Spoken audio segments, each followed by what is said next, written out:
What's the matter? Cat got your tongue? Yes. Now the chance of that gun going off and killing you is just 1 in 2. Though I'd say your odds are not terribly good, my dear fellow. You know, you could circumvent the rules a bit. Point that gun at my ugly face. Pull the trigger once or twice. Blow my brains out. But you have to admit one thing to me, though. Trash. Just like the rest of them. And you only got out of that gutter because you got lucky.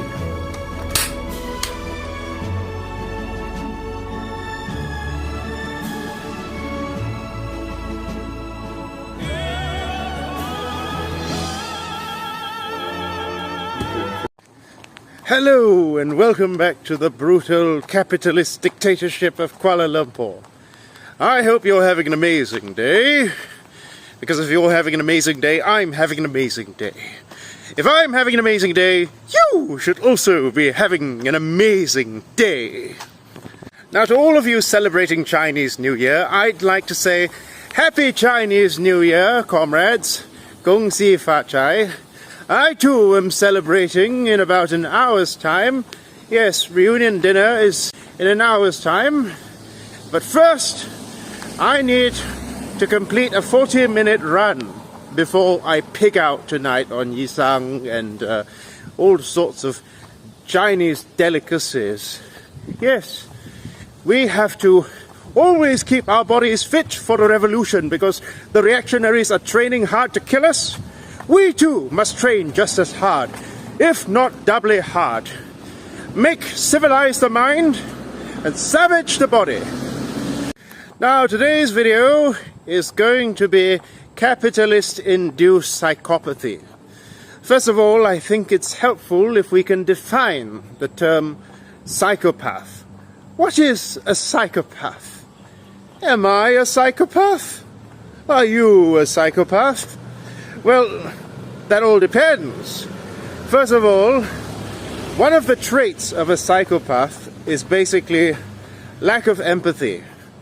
Lack of empathy for others, and another trait that you can find in a psychopath is lack of remorse when you've done something wrong.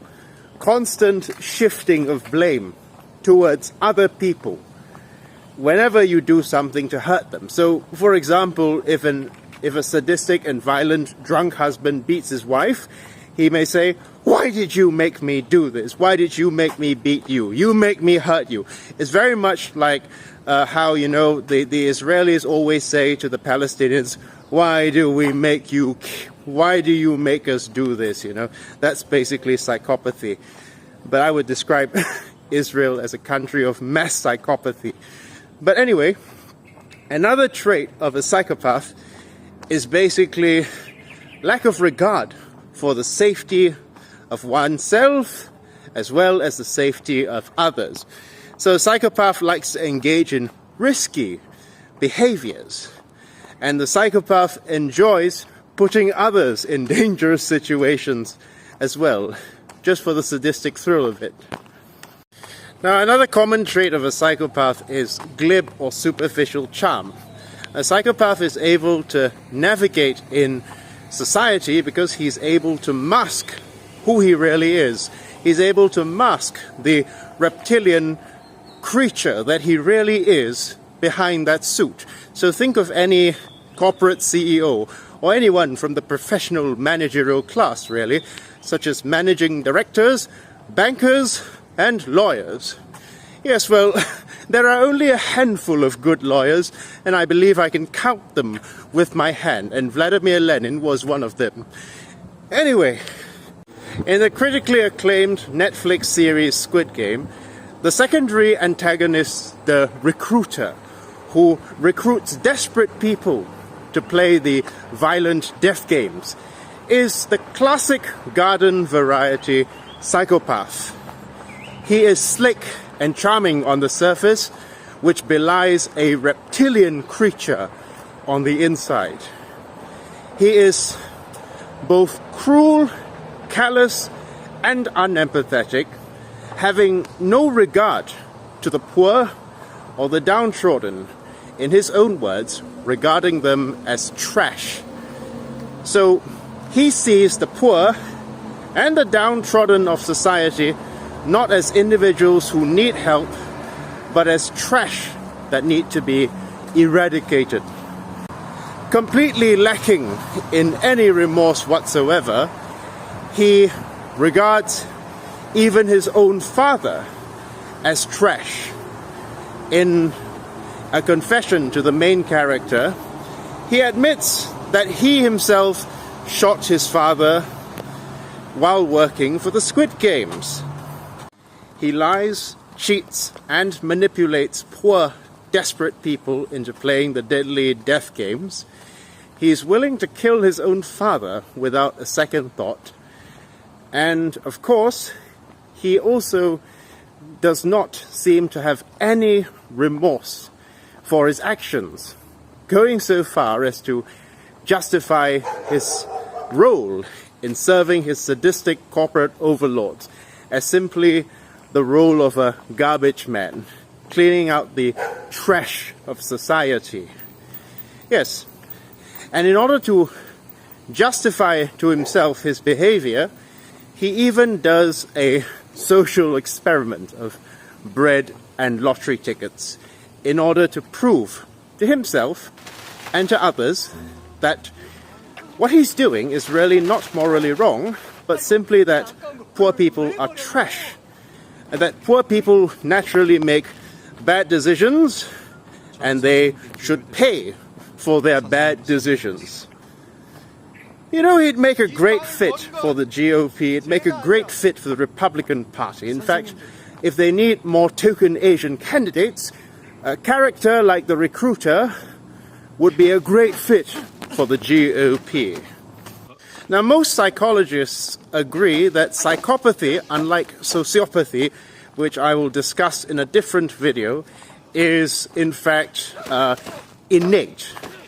Now, there's been a debate for decades and decades as to whether such antisocial personality traits are innate or whether they're environmentally influenced. We call this the nature or nurture debate.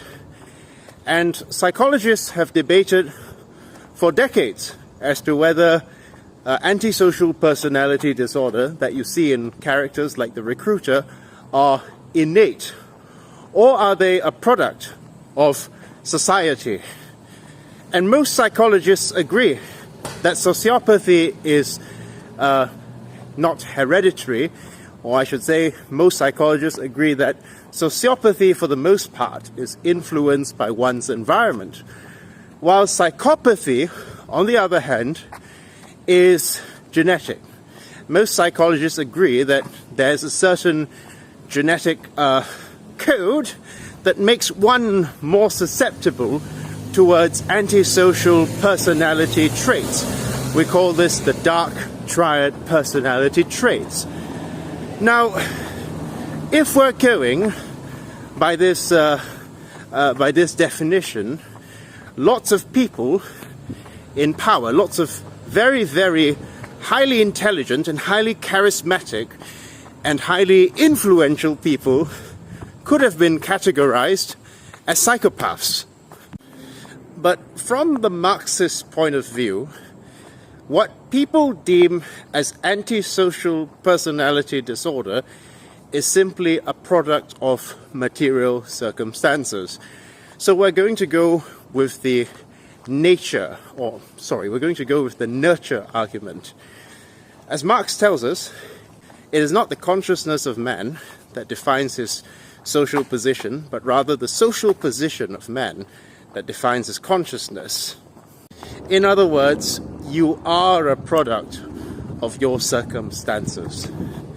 And the fact is that most people today who would be deemed as non-psychopaths would have been perfectly okay with human sacrifice in the Aztec era. Had you been born in the Aztec society, had you been born in ancient Egypt, Or had you even been born in ancient China before Confucius and his followers outlawed human sacrifice, you would have been all right with human sacrifice. Yes, it was customary in the pre-Confucian era of China, when a duke or a duchess died, to sacrifice his or her favorite servants to join him or her in the afterlife. Confucius put an end to that abhorrent practice. In Arabia, before the time of Prophet Muhammad, it was quite customary to bury female infants because women could not carry on the family name. But Muhammad put an end to all that nonsense. But the point is, these are things that you would consider to be vile and cruel and barbaric. But they were quite acceptable in the past, in less enlightened times, so to speak. Even people who would not be clinically diagnosed as sociopaths or psychopaths would have accepted it. They would have even accepted slavery. Yes, most people in pre-capitalist times were quite all right with the idea of slavery. Not saying that capitalism is good, I'm just saying capitalism is the next mode of production after slave society and after feudal society. So slavery is not quite the way we do things anymore. So it's undialectical to say, for example, that, oh, Aristotle was a slave owner, and so we should not take any of his words seriously because he was a vile and evil man. That's not the dialectical way of looking at things, because we recognize that Aristotle is the product of a very specific set of historical and societal circumstances. You're okay with eating cows, I presume. You don't think eating cows is something that's sinful or oppressive, do you? I'm sure you eat steaks. Well, if you'd grown up in a Hindu society, you might beg to differ, you see. So someone in a Hindu society would not deign to eat a cow, because they regard the cow in the same way that you regard the dog or cat. So it's the same thing. You are okay with eating cows simply because you are brought up in a non-Hindu society, while the Hindu is not okay with eating cows because the superstructure of his society deems it unacceptable. So if we look at the history of the recruiter, we can see that the recruiter does not come from comfortable material circumstances. The recruiter comes from very, very tough circumstances, and his father himself was a debtor, a very, very broke and desperate man. So the fact is that this is an individual who has grown up under extremely brutal and extremely cutthroat circumstances. Capitalism itself, late-stage capitalism, is a system which prioritizes profit at all costs. The goal of private property, you see, is profit. And the goal of capitalism itself is individual self-interest, as opposed to the good of the collective.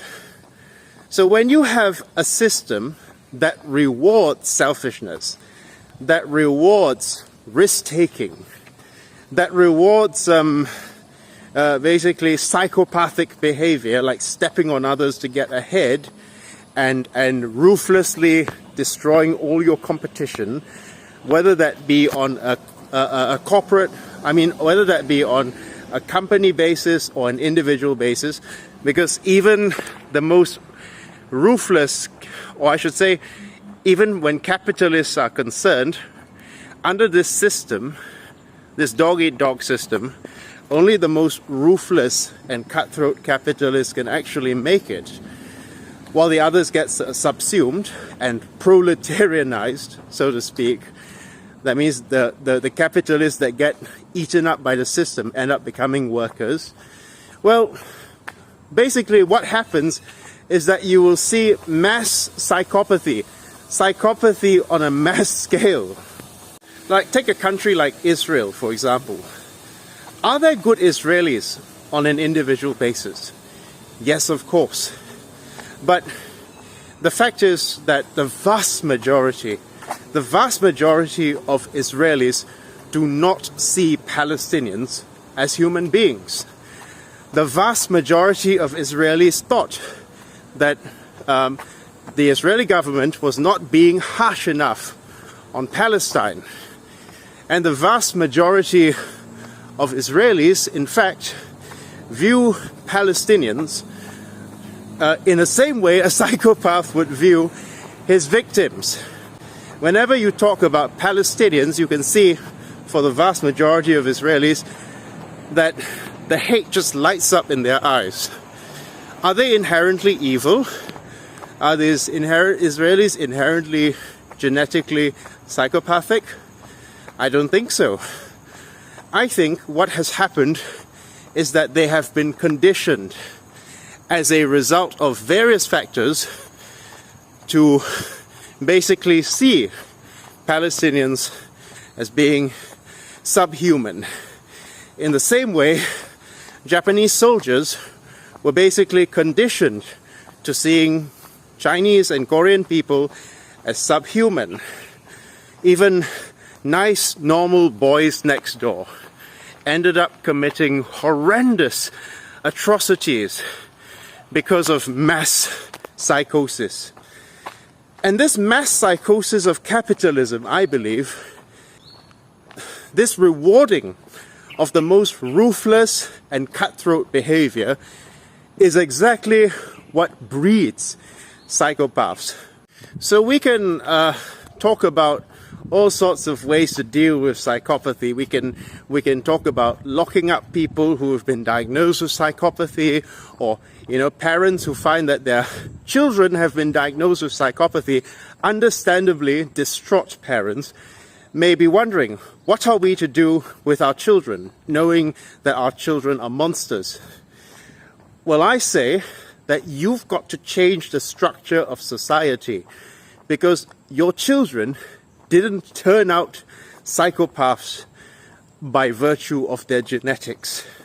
Your children are a product of capitalist, individualistic, cutthroat society. Now, there will always be good people, decent people, salt of the earth people under capitalism who are honest, upright and trustworthy, who wouldn't hurt a fly. Those are the people who end up getting bullied under capitalism. So we live in a system that rewards dark triad personality. We live in a cutthroat capitalist system that rewards antisocial personality. So when you see that people in our system, like Donald Trump, for example, are able to rise to the top, while the Gandhis and the general nice guys of our system always get stamped down on, well, what it's going to do is it's going to send the message to people that antisocial personality is really nothing to be ashamed of. And it's going to harden people, in that it's going to turn their minds hardened. It's going to harden people to their fellow human beings.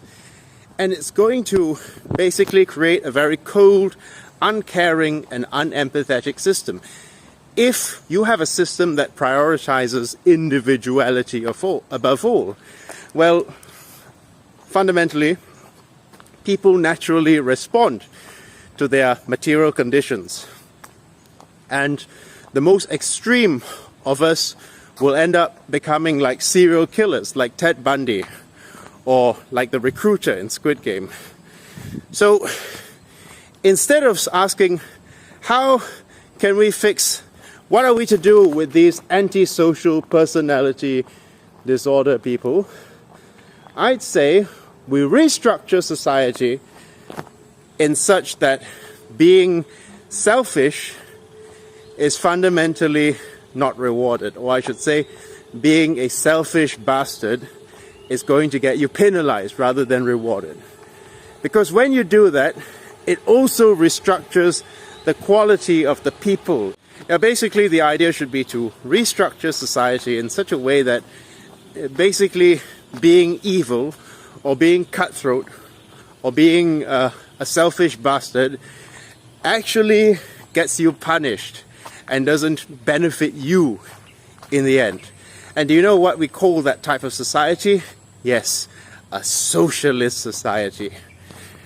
So I believe that the only way that you're ever going to put an end to psychopathy for good, if you ask me, is to restructure society to the point when being a psychopath is no longer profitable and it actually pays to be an empath. And do you know what type of society in which it pays to be an empath? That's right, a socialist society. Okay, Happy New Year everyone. It's time for dinner. Bye-bye.